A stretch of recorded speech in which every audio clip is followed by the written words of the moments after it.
او بیا خاص کر زنانو دا پکار دي چې هغوی د خپل خاوند د غربت ډیر زیات خیال وساتي.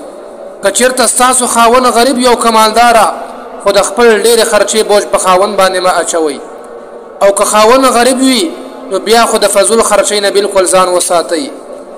ها که چېرته ستا ضرورت وي هغه ورته ویلی شي، خو داسې نه چې په یو جوړه دې کار کېږي او ته د هغه نه 15 غواړې، یا دې په 500 روپو کار کېږي او ته د خاوند نه 1500 روپۍ غواړې، نو دا بیا ښه خبره نه ده. د خاوند په مخ کې چېرته هم داسې مه وایه چې پلانکۍ ښځې سره دومره مال دی، یا دومره سزر ورسره دی، یا هغه داسې ښایسته جامې اغوندي او زما سره هیڅ نشته دی، زه خو په سقا کپلو کې ګرځمه. نو خبردار دا د بې وقوفه زنانو طریقه ده. هوښیاره زنانه چېرته هم داسې خبرې نه کوي، بلکې د دنیا نه بې رغبتي اختیار کا.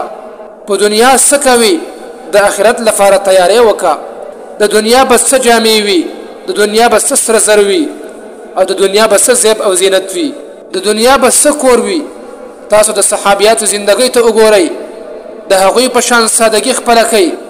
ها که چېرته ستا خاوند بخیل وي او تاله خرچه نه درکوي نو بیا یې په پټه هم اخیستلی شي، لیکن زد به نه کې.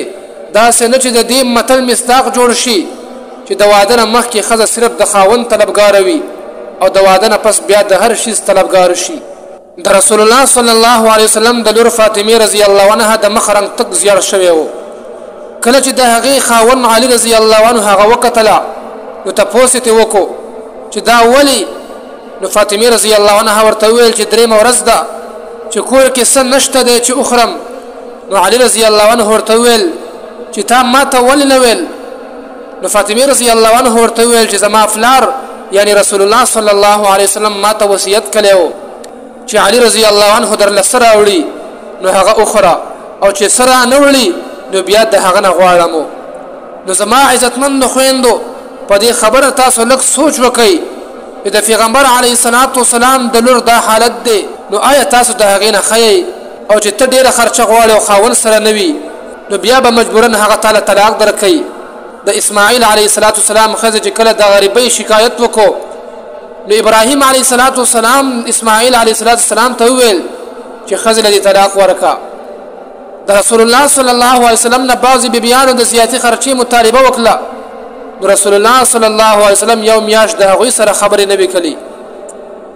عایشه رضی الله عنها فرمایي چې کله کله به یو میاشت زمونږ کور کې اور نه بلیدو، دومره غریبي و محترمو، بلکې کجورې او اوبه به یې استعمالولې.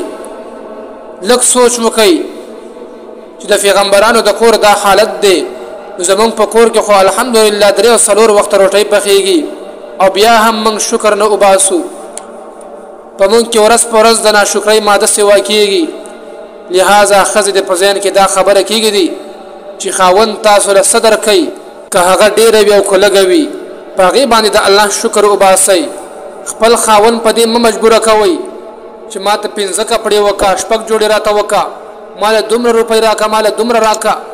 بیا به مجبورا چې کوم دی تاله خاوند سود کوي، تاله به حرام راوړي چې په دې سره به د خاوند هم آخرت خرابېږي او ستا به هم آخرت خرابېږي. او که داسې نه وي نو خبره به چې کوم دی بیا طلاق ته رسېږي. لہذا زنانو له پکار دی چې تاسو د صبر نه کار واخلئ او ځان کې چې کوم دی د صبر ماده پیدا کوي. د صحابیاتو زندگی مخې ته کېږدئ. الله جل شانه دې زمونږ په زنانو باندې د حیا او د عزت صادر رواچوي، او الله جل شانه دې زنانه د خپل خاوند تابعدار جوړ کړي. وما علینا الا البلاغ.